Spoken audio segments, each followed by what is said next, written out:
Hello dear students, पुनः एक बार फिर से मेरी YouTube channel career load star में आप लोगों का बहुत बहुत स्वागत है। आज जो रचना आप लोगों के समक्ष प्रस्तुत है, character of A happy life, इसको उत्तर प्रदेश बोर्ड का जो 12वीं का इंग्लिश का सिलेबस है उसके अंतर्गत इसको पढ़ना पड़ता है। Character of A happy life जिसको सर हेनरी वॉटन ने कंपोज किया है। तो हेनरी वॉटन जी इस कविता के द्वारा ये बताना ये चाहते हैं कि किस तरह से एक इंसान का जीवन जो है होना चाहिए ताकि उसका जीवन सुखमय और आनंदित रहे। यानी इस कविता के माध्यम से वो कहना चाहते हैं कि किस तरह का एक अच्छे और सुखी जीवन व्यतीत करने वाले व्यक्ति का कैरेक्टर होता है।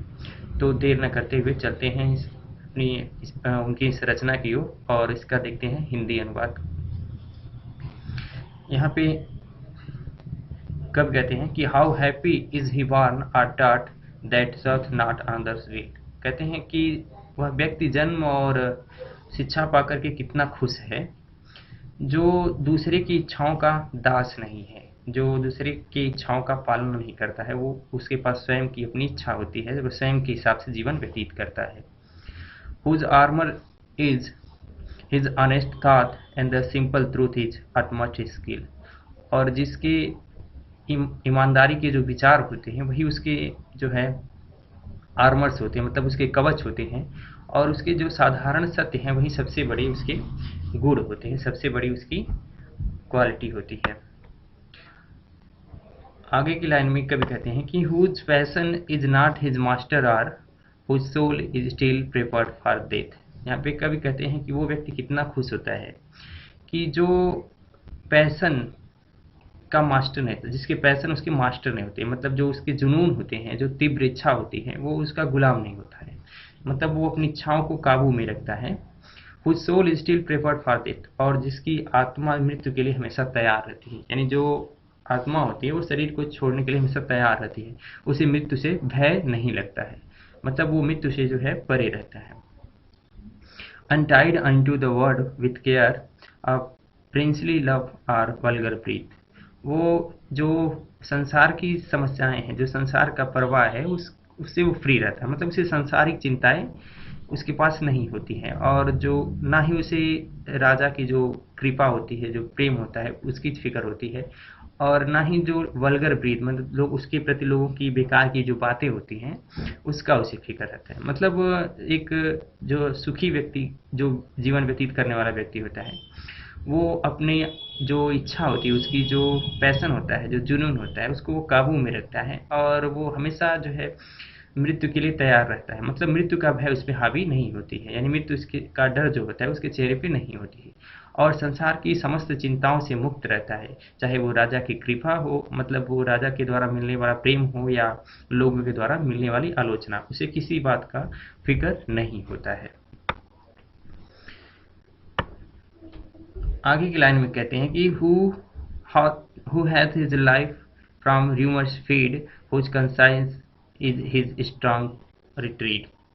यहाँ पे कभी कहते हैं वो व्यक्ति जो हमेशा खुश रहता है, तो वो जो है उसका लाइफ जो है, जो र्यूमर होती हैं, जो अफवाहें होती हैं, उससे वो फ्री रहता है, मतलब उनका फिक्र उस पर नहीं होता है, यानी उसका असर जो होता है, जो अफवाहें होती हैं, जो आलोचनाएं होती हैं, उसका असर उसके ऊपर नहीं होता है, और उसकी जो अंतरात्मा होती है वही उसका जो है एक दृढ़ निवास स्थल होती है। रिट्रीट मीन्स होता है निवास स्थल, यानी उसकी आत्मा ही उसका निवास स्थल होती है।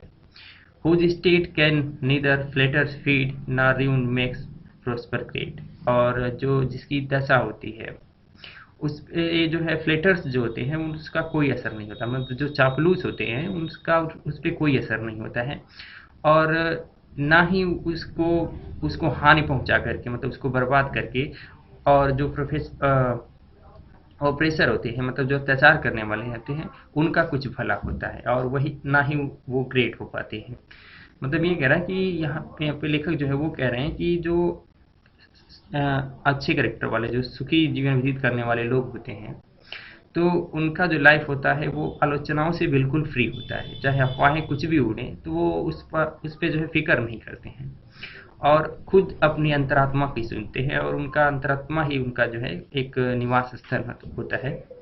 और जिनकी दशा पे जो फ्लैटर्स होते हैं, जो चापलूस होते हैं, उनका असर नहीं होता है। ऐसा नहीं कि मतलब कोई उनका चापलूसी करके उनको जैसे चाहे इधर उनकी मानसिकता को मोड़ दे, और ऐसा करके जो है उन अत्याचार करने वालों का भी कोई लाभ नहीं होता है, ना ही वो कुछ अच्छा कर पाते हैं। आगे की लाइन में कहते हैं कि who in A wise non who chance दो थ्रेज नार wise, who never understood how deepest wood are given with praise, no rule state but rules of good। यहाँ पे कवि कहते हैं कि वो व्यक्ति जो जिसका जीवन हमेशा सुखमय होता है, जो अच्छे करेक्टर वाला होता है, वो उसे इस बात का कोई फर्क नहीं पड़ता कि कोई व्यक्ति अगर बाय द वे मतलब संयोग से ऊपर उठ जाता है, तो उसकी वो बुराई नहीं करता, मतलब उसके प्रति वो ईर्ष्या नहीं करता, मतलब इनवाइज मीन्स होता है ईर्ष्या करना, तो उसके प्रति वो ईर्ष्या नहीं करता है।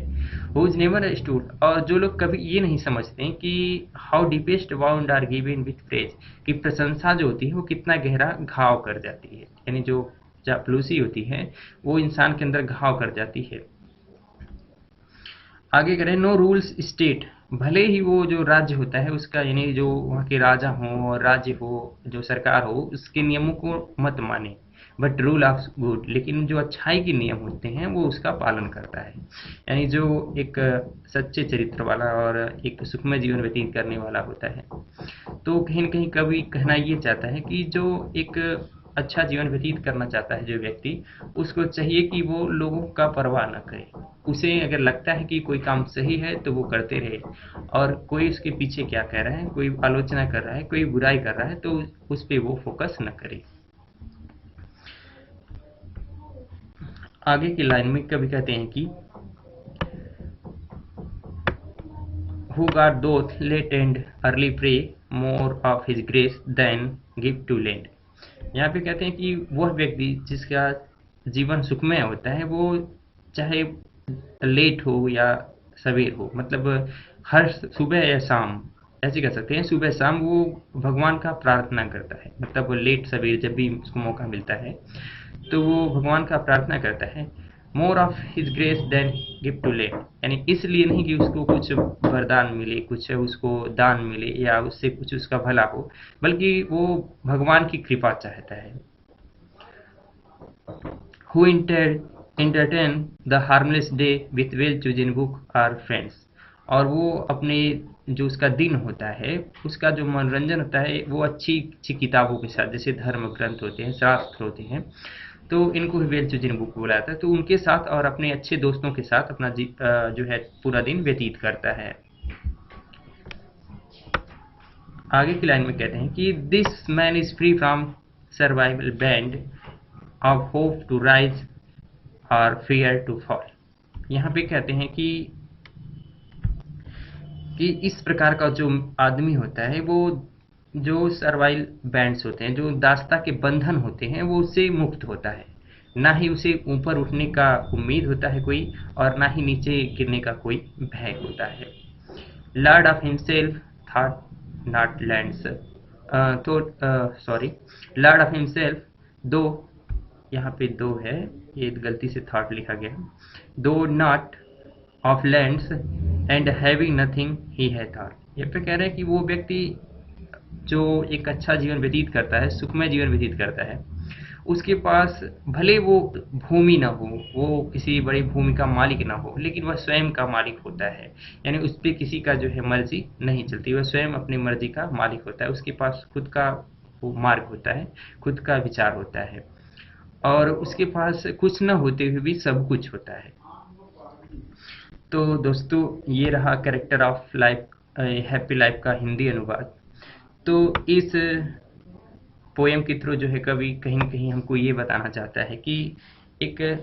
जो है सुखमय जीवन व्यतीत करने के लिए हमें स्वयं का मालिक बनना पड़ेगा, और दूसरों के अधीन हमें काम नहीं करना चाहिए।